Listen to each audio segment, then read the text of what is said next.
گروه‌هایی از انسان‌های بدوی به علت اینکه پدیده‌هایی مثل خشکسالی، زلزله، قحطی و سیل رو به موجودات شروری مثل شیطان نسبت می‌دادند، لذا برای جلب رضایت شیطان و از بین بردن این مشکلات می اومدن و آیین‌های خاصی رو ابداع می‌کردند و به اون عمل می‌کردند. از جمله اینکه همچون دیوانگان به هم می‌آمیختند یا در بعضی از مراسم به منظور رفع خشکسالی و ایجاد باربری در زمین آیین‌های جنسی آزاد رو برگزار می‌کردند. به این نیت که دیگه زمین هیچ گونه عذری برای تقدیم موهبت‌های طبیعیش به انسان رو نداشته باشه. آیین‌هایی هم که برگزار می‌شد با عمل مورد انتظارشون از زمین شباهت داشت، مثل انجام اعمال جنسی به نیت باربری زمین. دوستان عزیز و همراهان گرامی، درود بر شما. به کانال راوی تاریخ خوش اومدید. دوستان عزیز، قصد داریم در طی چندین قسمت ویدیوهایی رو در ارتباط با موضوع جذاب، جنجالی و عجیب شیطان پرستی براتون تهیه کنیم. در اینجا هم از شما دعوت میکنم برای دیدن و شنیدن اولین قسمت از این مجموعه جذاب با ما همراه باشید.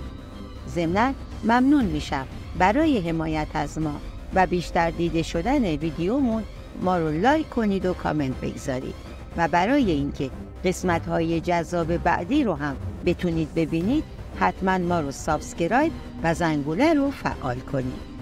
اما فارغ از فرقه‌های شیطان پرستی، به طور کلی دو نوع شیطان پرستی وجود داره: شیطان پرستی قدیمی، شیطان پرستی جدید. شیطان پرستی قدیمی شیطان پرستی هست که برمیگرده به قرون وسطا و قبل از میلاد مسیح. موضوعی که امروزه درباره شیطان پرستی قدیمی وجود داره و در بعضی از کتاب‌ها هم دیده میشه، برمیگرده به این مطلب که اونها به شیطان به عنوان موجودی واقعی اعتقاد دارند و معتقدند که شیطان وجود داره و اصولاً شیطان رو هم معتقدند که کلیسا به وجود آورده تا به ظاهر خدمتی به بشریت کرده باشه و از طرفی هم بتونه تمام بدیها و پلیدیهای انسان رو به اون نسبت بده و گناهان انسانها رو به گردن شیطان بندازه و از طرف دیگه بتونه از قدرت جادوگرانی که در قرون وسطا در مقابل کلیسا قرار داشتند و البته از قدرت بسیار زیادی هم برخوردار بودند، از قدرت اونها کم کنه و اونها رو به عنوان جادوگران سیاه و پیروان شیطان به مردم معرفی کنه. شیطان پرستی قدیمی اعتقاد داره که شیطان وجود داره و قدرت او عظیم‌ترین قدرت جهانه. اونا همچنین معتقدند که اصل شهوترانی و ارضای جنسی اصل لاینفک مراسم اونهاست. شیطان پرستی قدیمی مخالف با مسیحیت و کلیسا هست و دقیقاً در مراسم خودشون اعمال ضد مسیحیت رو انجام میدن. اصولاً اونها هیچ اعتقادی به هیچ دینی ندارن و دین رو عامل بدبختی مردم میدونن.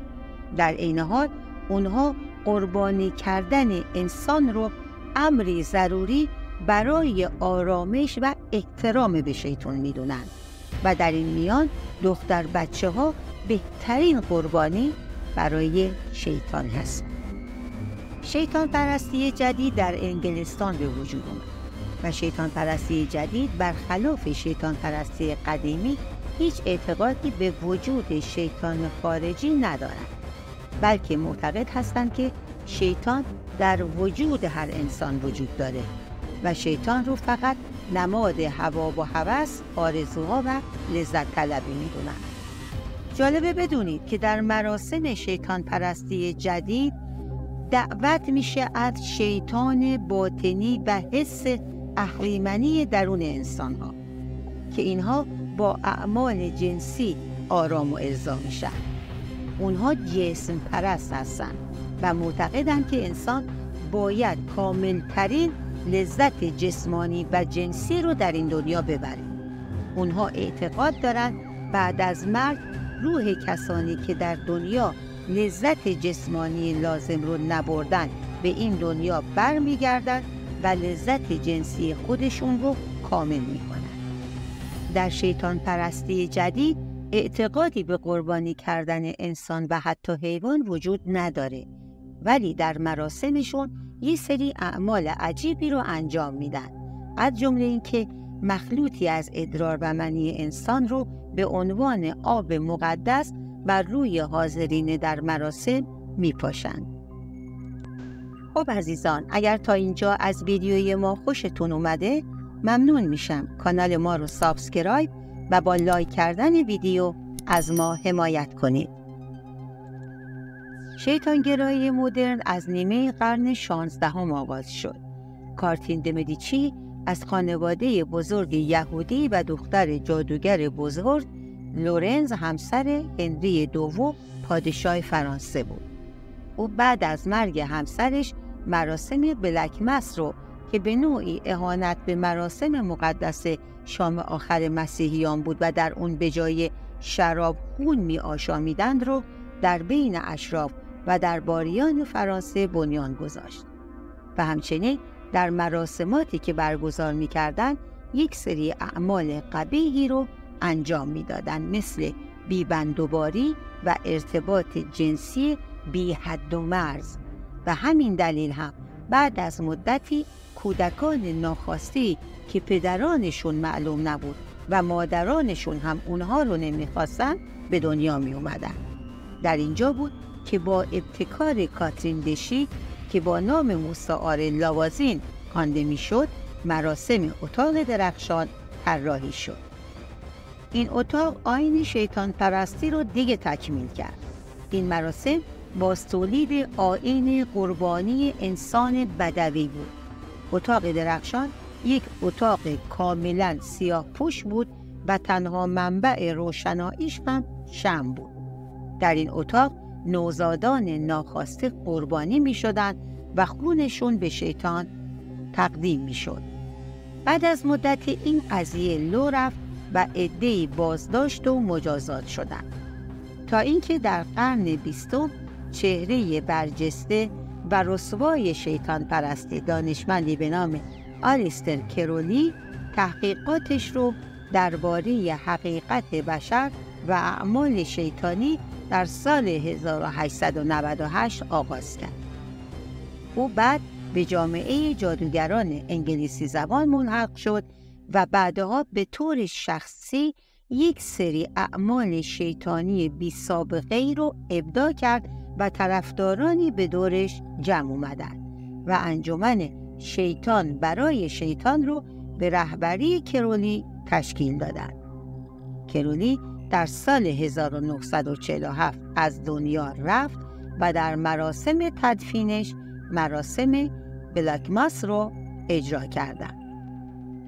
اما امروزه شیطانگرایی در قالب دو جریان و دو شاخه رواج داره.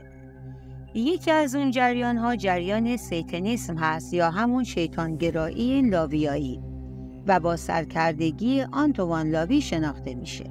او کلیسای شیطان رو در 1966 تأسیس کرد و خودش رو جانشین کرولی و پاپ کلیسای شیطان معرفی کرد. در سال 1969 هم انجیل شیطان رو منتشر کرد.